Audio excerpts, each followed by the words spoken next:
Let's dive right into the deep end. President Trump has only been officially back in office for a little over a month, but depending on who you ask, it already feels like years have passed, mainly due to a flurry of executive orders and major policy shifts right out of the gate. Holly is in the ARC Lounge this morning with Congressman Rick Larsen from the state's 2nd District, which covers all of Skagit, Whatcom, San Juan, and Island counties, along with communities lining I-5 in Snohomish County. Holly? Tyra, thank you. Well, first of all, Representative Larsen, thank you so much for coming into ARC Seattle. It's always a pleasure to talk with you, especially in person, and to have you in studio. So thank you for your time. Yeah, thanks for the opportunity to be here with you in person. First off, the biggest topic, which is impacting the most people right now, federal job cuts, federal spending cuts, DOJ's mission to root out waste, fraud, and abuse. Tell me your thoughts about all of this. Well, if there was a line item in the federal government that said waste, fraud, and abuse, I think everyone would be in support of zeroing out that line item. It's just not that easy to root out waste, fraud, and abuse, but we do have mechanisms to do that, to hold agencies accountable, to hold those people accountable. What we see, though, is sort of an indiscriminate approach at cutting jobs. And they're not cutting waste, fraud, and abuse. The role of DOJ and what the White House is doing is just indiscriminately cutting jobs, critical jobs. We have people who are researchers who are researching bird flu. We've got nuclear safety workers that are getting cut. We have veterans whose jobs are getting cut, who are working, supporting veteran services. And this is an indiscriminate as opposed to a scalpel type approach. It's causing a lot of pain for people. It's causing a lot of chaos and confusion, and it's not being done to cut spending. I want to be really clear about this. The administration says they're cutting spending. This is part of the effort to pay for a tax cut for the richest Americans that the Republicans hope to pass in Congress. So no money's getting saved at all. It's just going to be going to in the form of a tax cut. Very few of those tax cuts will be impacting the people I represent in North Puget Sound. We know it's confusing people and also creating some insecurity among people.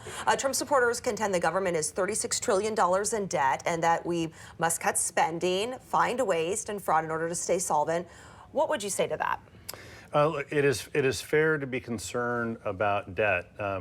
It is more fair to be concerned about whether or not our economy is going to continue to grow. We invest in our people, and we lower costs for Americans. Look, since the inauguration, the gas prices in Everett have gone up 12%.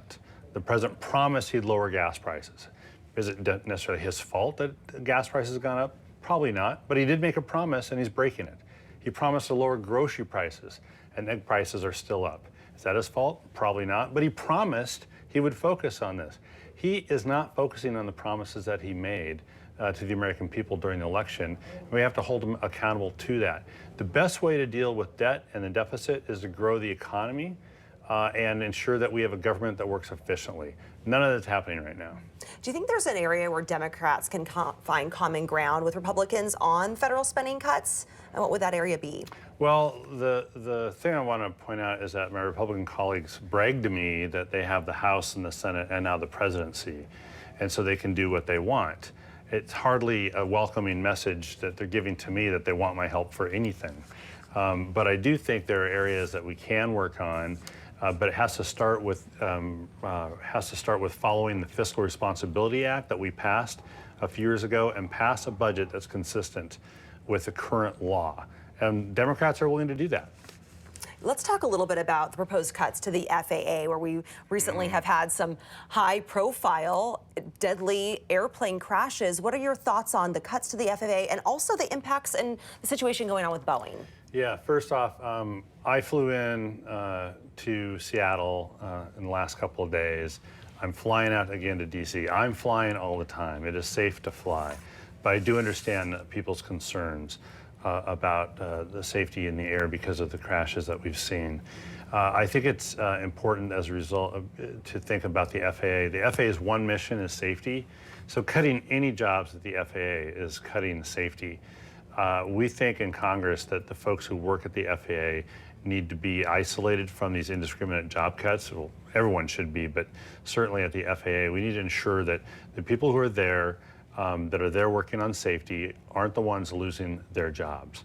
And that's from air traffic controllers, it's from the technicians who work on the equipment that communicate to airplanes and communicate to pilots in those airplanes while they're in the air. There's a whole system of technology that is on the back end of this that we don't see every day, but people make that operation run. And those folks are doing just as important work as the pilot delivering that plane full of people to and from places. So we have a plan for the FAA. A list of several items to invest in technology to make the system safer. We passed that in the law last year, and we're asking the FAA to implement that law. That is the best way to continue to invest in aviation safety in this country.